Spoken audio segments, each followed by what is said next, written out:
Hello everyone, welcome to my class lecture number 2 of the second week. In the first lecture we have already delivered on the monotonic sequences. So we learned monotonic sequence, we saw examples some of the monotonic sequences, and then we have defined lower bound upper bound of a set. Then we have defined greatest lower bound of a set, least upper bound of a set, and with those we have seen lots of examples. We find out least upper bound and greatest lower bound of those examples, right? Here why we have read this monotonic sequence, that will be the answer of this lecture. So in this lecture we will cover monotonic convergence theorem, and in which we will see that how the monotonic convergence theorem will help us to characterize a sequence is convergent or not. That is the main purpose of this lecture. So let me start with the lectures. So we will cover it monotonic convergence theorem, and then some related basic theorems, and then some examples by which we will see that by monotonic convergence theorem we can conclude our characterization of a set. So what is the monotonic convergence theorem? Monotonic convergence theorem consists of necessary and sufficient condition.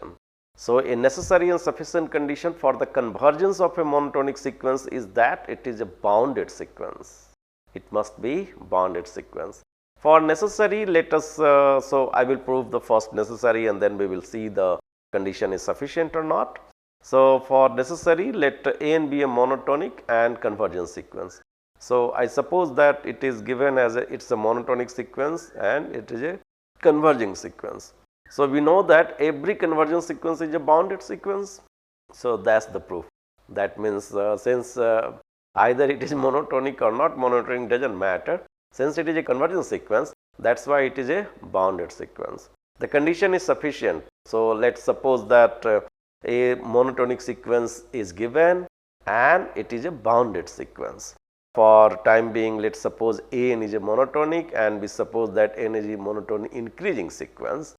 We can prove by assuming the monotonic decreasing sequence as well, but for time being we will let's say that this is a monotonic increasing sequence, and we have to prove that An is convergent, right?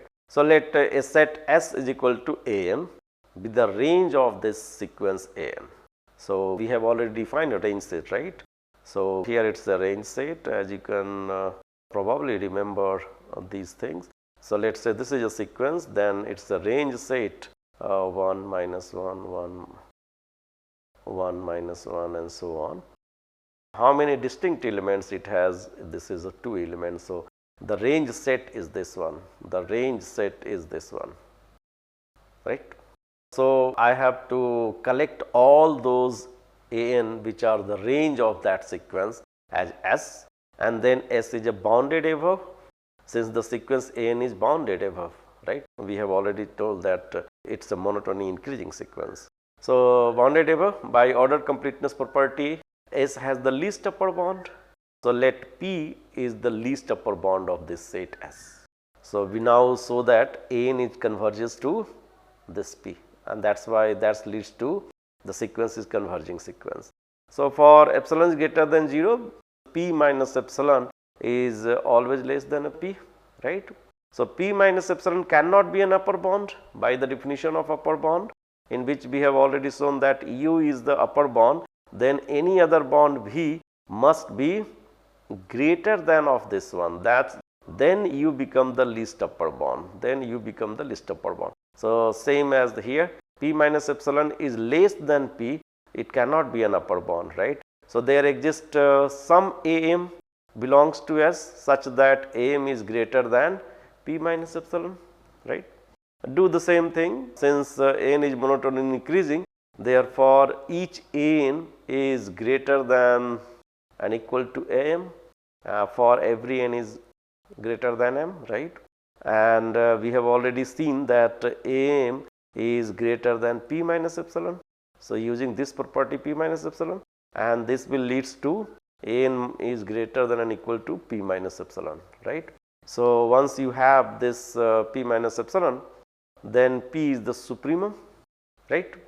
And this will gives you each term of P is less than or equal to P. but we have already seen that p is less than p plus epsilon. So, that means this an has the property that it is less than p plus epsilon and it is greater than p minus epsilon. That means this is the epsilon neighborhood of point p. All the sequences lies between where? Between the epsilon neighborhood of p, and that means an is a converging sequence, converges to p. That is the proof.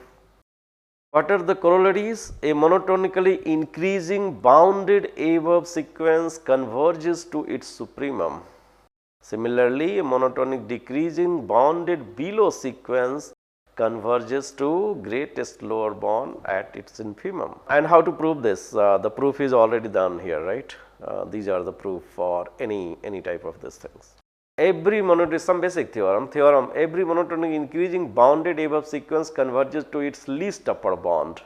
Let n be a bounded monotonic increasing sequence of real numbers, then by Archimedean property of real numbers, n has supremum, and let m, capital M, be the supremum of that sequence an. Then m minus epsilon is less than m, right? At least one of an. So, where epsilon is greater than 0.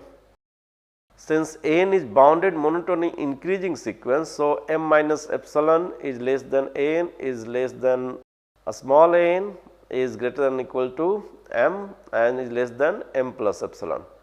So, look at here. Do not be confused from the notation of small n and capital N, right.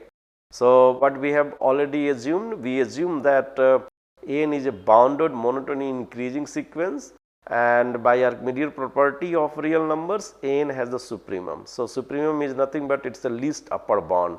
That means any epsilon which is greater than 0, m minus epsilon must be is less than at least one of a capital N which belongs to a sequence, right. And if it happens, then a capital N, since m minus epsilon is at least less than of that number. So, this, and then each of those sequences terms n is also bigger than of a capital N, and since m is its supremum, therefore, each term must be less than capital M, and since epsilon is the positive number, epsilon is a positive number, therefore, capital M must be less than m plus epsilon. That is how we have reached here, right. So, now cancel out all those and we will find out m minus epsilon is less than every term of that sequence lies in a epsilon neighborhood of capital M, and henceforth n must converges to m. That is the proof. Similarly, we can prove that any monotonically increasing sequence which is not bounded above diverges to plus infinity. If it is not bounded above, it must diverges to plus infinity. And how we can prove that? By letting them, by assuming capital G as a positive number, however large we can assume, and that is the idea to prove. So, let me go through it. Let n be a monotonic increasing sequence which is supposed to be not bounded above, and let G be any positive large number, however large we can assume. Then since n is not bounded, each m, some of them, there must exist some m such that m is greater than capital G. If it happens, since it is a monotonic increasing, that means m plus 1, m plus 2, m plus 3, that means am plus 1 must be greater than am must be greater than or equal to am plus 2 is less than, and so on, right. So, that means n is greater than or equal to am for every n which are greater than m. So, you have here m here, each number greater than this number is greater than of this. So, n is here. So, that means, but we have already shown that am is greater than capital G. That means, each of these numbers also are greater than G. That means, this sequence is diverges to plus infinity.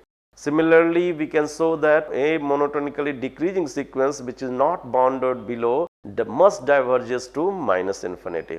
So, now you have already learned that a monotonic increasing sequence which is not bounded above is not a converging sequence. It must be a diverging sequence and diverges to plus infinity. Similarly, you have also learned that a monotonic decreasing sequence which is not bounded below is not going to converge anywhere, but it is going to be diverges minus infinity. These are the characteristics we can use for to showing a sequence is either converging or diverging by using these theorems, right. So, in a moment we will see that how we can use this. So, here is the problem and solutions. So, that the sequence an where an is equal to 1 beta n plus 1 plus 1 beta n plus 2 1 beta n plus n for a natural number n is convergent, right. Solution. Firstly, we have to find out, since we are going to use monotone convergence theorem, therefore, I have to find out the differences between these two numbers, either it is less than 0 or either it is greater than 0. That's define me that this sequence is a monotonic increasing or monotonic decreasing, right. So, I am going to calculate an plus 1 minus an first. So, an plus 1 minus an is equal to, I can write this one. What are the nth term of this sequence? As you can see here, this is the nth term of the sequence. So, 1 by 2n plus 1, right, and plus of 1 by 2n plus 2 minus of 1 beta n plus 1. So, this will comes out to be 1 divided by 2n plus 1 into 2n plus 1, which is greater than equal to 0, and this is true for every n. So, that means it is a monotonic increasing sequence. This is a monotonic increasing sequence, and what is the n? An is 1 beta n plus 1 plus 1 beta n plus 2 plus of 1 beta n plus n, right.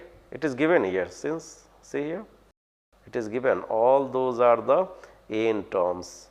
So, we can rearrange this whole things, and 1 beta n plus 1, since n plus 1 is greater than n, therefore, 1 beta n plus 1 must be less than 1 beta n. So, each term is less than 1 beta n, n beta n, 1 beta n, and so on. How many terms we have? We have terms n. So, that means 1 beta n into n, and n cancel out, this will be 1, right, and that means 0 to n is less than 1. So, the sequence is bounded. Hence, by monotone convergence theorem already proved that this is a monotonic increasing sequence and it is a bounded sequence. Hence, for this, by monotonic convergence theorem, we will assure ourselves that this sequence is going to be a convergent sequence. Similarly, so that sequence an, where an is written as factorial 1, 1 by factorial 1, 1 by factorial 2 plus of 1 by factorial n is convergent. Look at this structure. This is a very complex structure. Each n is the expression of some of these terms. So, that is why in a simple way, if you are going not using monotone convergence theorem and you are trying to find out that how do I can prove this sequence by calculating the sum, it will be tedious one. You can calculate it, it does not matter much, but it will be a tedious one. So, what will be the suggestions and what will be the best way to deal with such a questions? You have to find out the differences between the two terms and then look at the structure of this an and try to find out how much the bound of this, is this a bounded or not. If it is, then this will be a monotone convergence theorem leads to the convergence of that sequences. So, here I will do the same thing. I will calculate an, the difference between an plus 1 minus an. So, you can calculate it, isn't it? An plus 1 is equal to nothing, but this is 1 by factorial, 1 by factorial 2 and so on, plus of 1 by factorial plus of 1 by n plus 1 factorial, right. And an is equal to 1 by factorial 1 plus 1 by factorial 2 plus so on plus of 1 by factorial n. And now, let us the subtractions. So, this will cancel out all those and it will comes out 1 by n plus 1 factorial. This is here. And we all know that n is a natural number, therefore for each n this is greater than 0. So that means an plus 1 is greater than an, that means it is a monotone increasing sequence. And for every n, now we are trying to find out that for every n is some bound. So 1 by factorial and 1 by factorial to 1 by n. Now look at this. So 1 by factorial 2 is always less than 1 by 2. And why? Because this factorial 2 is equal to 2, factorial 3 equal to 3 cross 2 cross 1 equal to 6. So 1 by factorial 2 is equal to 1 by 2. So I can write this one. 1 by factorial 3 is strictly less than, since it is a 6, it is a 1 by 6. So strictly less than 1 by 3. And 1 by factorial 4 is strictly less than 1 by 4, and so on, right? So for each term we will do the same thing, and you will find out that 1 plus 1 by 2, 1 plus 2n plus 1 by 2n minus 1. Let me erase first and write down all those. So for each term you will see here that 1 is less than or equal to this. 1 by factorial t is the same one. But what about factorial 3? Factorial 3 is 3 cross 2 cross 1, which is we can write this one 2 plus 1 cross 2 cross 1. That means 1 by factorial 3 must be less than 1 by 2 into 2. So this will be 1 by 2 square, right? Similarly, you can find out 1 by 4 and so on. 1 by 4 is less than or equal to 4 cross 3 cross 2 cross 1. So 4 is nothing but 2 plus 2, and 3 is nothing but 3 plus 1. Here it is. So this will comes out to be a less than of all these numbers. So similarly, 1 by factorial n is n into n minus 1 into and so on to 1. So 1 by factorial n is always less than 1 by 2 to the power minus 1. This is the one inequality we have to remember, this one. So using this one, you will find out 2 minus of 1 by 2n minus 1, which is less than 2. So each number lies between 0 to 2. Henceforth, this sequence is bounded, and by monotonic convergence theorem, we can reach at the conclusion that the sequence is converging sequence. So that sequence an defined by the recursion formula, an plus 1 is equal to 3 square root of 3an, where a1 is given as 1, converges to 3. This is also important sequence. So firstly, we have to write that sequence. If I put a1 is given 1, a2 is equal to a square root of 3 into 1. So this is a square root of 3. a3 square root of a square root of 3, a2, and a4 is equal to a square root of 3 into a3. So you can write this one a square 3, a square 3, a square 3, so on. These are the terms of the sequences. So a2 is greater than a1, obviously.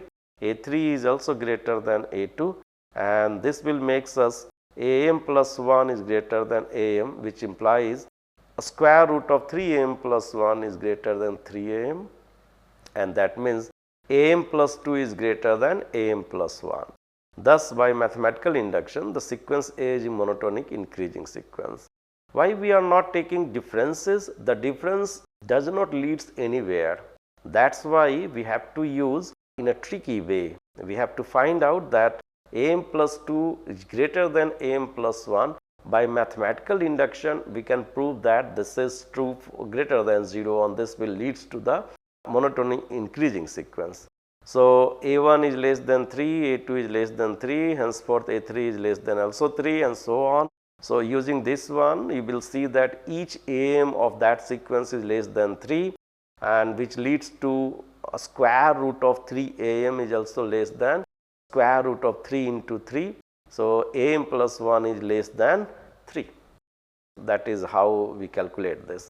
So again, by mathematical inductions, we will prove that each term bounded between 0 and 3. Hence the sequence being bounded and monotonic increasing, which leads to that sequence is a converging sequence. And let how to find out its limit. So, let limit a n equal to L. So, using L equal to root 3L, L equal to 0 or 3, it will gives you. So, L is not equal to 0, henceforth L is going to be 3. So, this sequence is a converging sequence and it converges to 3. Some basic theorems: every monotonic decreasing bounded below sequence converges to its greatest lower bound or infimum, and every monotonically increasing bounded above sequence converges to its least upper bound supremum.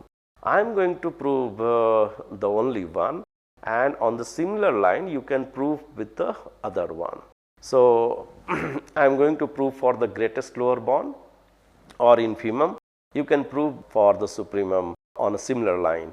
So, every monotonically decreasing bounded below sequence converges to its GLV or infimum. That is I am going to prove it. So, let n be a bounded monotonic decreasing sequence of real numbers.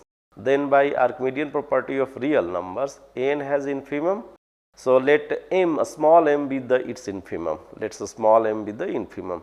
Then m plus epsilon must be greater than at least one of the terms of that sequence, right, since epsilon is greater than 0. Okay. So, here I am going to explore these things.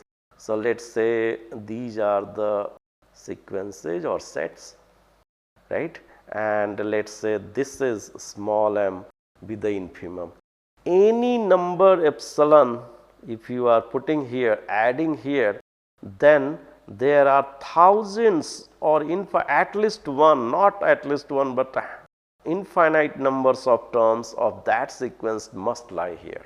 And in the similar manner you can have here for this one. So, you have a sequence here and you have this least upper bound here.